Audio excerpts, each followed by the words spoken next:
Participants from various backgrounds gathered at the Dawda Kairaba Jawara Conference Center in Bijilo on Friday to brainstorm on the status of the implementation of the TRRC recommendations. The conference was organized by the Ministries of Justice and Foreign Affairs to provide a forum for discussion on the state of implementation of the recommendations and challenges. Intern Mariatou Touray reports. Since 2017, the TRRC embarked upon a brave journey to confront the past injustices, challenges, and to build the foundation for a more human rights inclusive future. TRRC was also mandated to promote reconciliation and healing. Speaking at the conference, the Minister of Foreign Affairs, International Cooperation and Gambians Abroad, Dr. Mamadou Tangara, said the gathering was aimed at discussing the current state of the implementation of the TRRC recommendations, challenges, and achievements. Dr. Tangara described the TRRC as a crucial stepping stone towards accountability and justice. He, however, pointed out that only the implementation of the recommendations will determine whether TRRC should be celebrated or remembered as a failure. This gathering is an imperative moment for us to unite and focus on three key objectives. First, to discuss the current status of the TRRC recommendations. Second, to highlight the significant achievements we have made.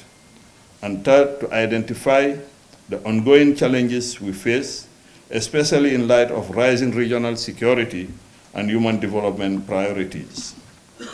The TRRC serves as a crucial stepping stone, but it is the implementation phase that will ultimately determine whether our efforts are celebrated as a triumph or remembered as a failure. Above all, we owe it to the victims and survivors of human rights violations, their families and our communities to see this process through and successfully accomplished.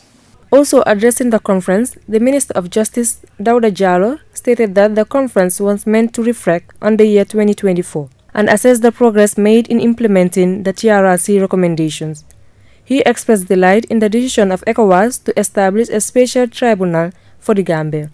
That I stand before you today as we reflect a whole year, the year of 2024, and assess the progress made in implementing the recommendations of the Truth, Reconciliation and Reparations Commission. As Attorney General and Minister of Justice, I am filled with immense pride and hope for our nation. The year 2024 marks significant strides in our collective journey towards healing, justice, and reconciliations for the Gambia. Excellencies, ladies and gentlemen, this year, through robust partnerships and unwavering determination, we have achieved historic milestones in implementing the TRRC recommendations. On the 15th of December, as alluded to earlier, during the 66th ordinary session of the Authority of Heads of States in Abuja, ECOWAS heads of state made a landmark decision to establish the special tribunal for the Gambia and adopt its statute.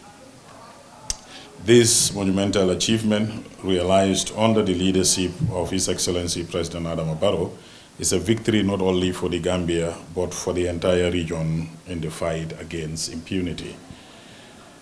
President of the Alliance for Victim-Led Organizations, Sirandao, explained that victims have been receiving medical support from 2021 to February 2024. She further explained that due to the processes involved, the medical board was not able to render medical assistance to the victims, adding that they lack support for the education of the victims' children. She appealed to the Ministry of Higher Education and the government to support the victims' children. Receiving medical support since then, after a gap, unfortunately, from 2021 when the TRRC ended to February 2024, for people who have been tortured, people who are sick and not getting access to medication.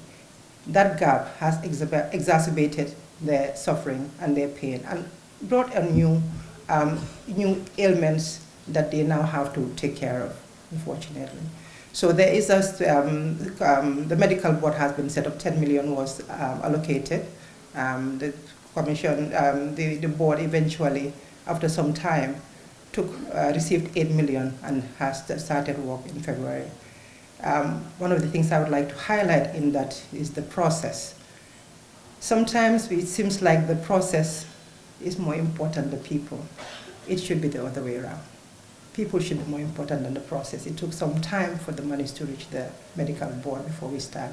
And because of the processes, we are still have the medical board not being able to give prescriptions, medications to the victims because they are not able to access the funds.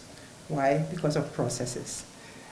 So we really need to look at that. The people is what should drive the system, not the processes. Yes, we have.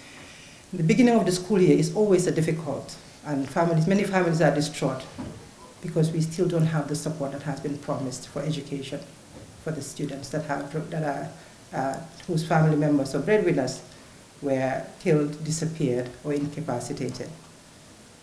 And the children, the recommendation of the TRRC, the children of the orphans of the HIV AIDS treatment program, as the recommendation is still being implemented. So we call on MOHAST, the Minister of Higher Education, the Minister of Basic Education, and the government really to provide. UN Resident Coordinator in the Gambia, Carl Frederick Paul, remarked that the UN have supported the human rights mechanism to be effective in the implementation of the transitional justice process. He further remarked that the UN will ensure an inclusive and gender-responsive process. Through the various projects implemented by the different United Nations agencies fund and program, we have convened partnerships that bring government, civil society, and other partners, including development partners, together to advance transitional justice in a coordinated manner. Furthermore, the UN has supported the government engagement with unique human rights mechanism to be more effective in the implementation of the transitional justice process. Advisor to the Justice Minister, Ida Pasona, explained that 16 recommendations have been fully implemented in May 2024, while the implementation of 192 recommendations are ongoing, with the implementation of 55 recommendations yet to commence. The challenges of the implementation of the TRRC recommendations, she pointed out, include expediting reparations. So the National Human Rights Commission, mandated to monitor, has stated that as of May 2024, 16 recommendations have been fully implemented. 192 recommendations are ongoing, which I think is fantastic, and 55 recommendations have yet to commence. That is the status of implementation. These are not figures that the government of the Gambia is interested in disputing. We trust and have entrusted the National Human Rights Commission to give us these figures. We're working very closely with the Commission to realign the monitoring matrix that is being used to monitor the implementation process. Why? Because the monitoring matrix at the moment is pegged on the TRRC's report and not necessarily the implementation plan. So the post-TRRC unveiled its new logo on Friday with the motto, Justice and Healing. Reporting for Star TV News, I am Mariatou Touray.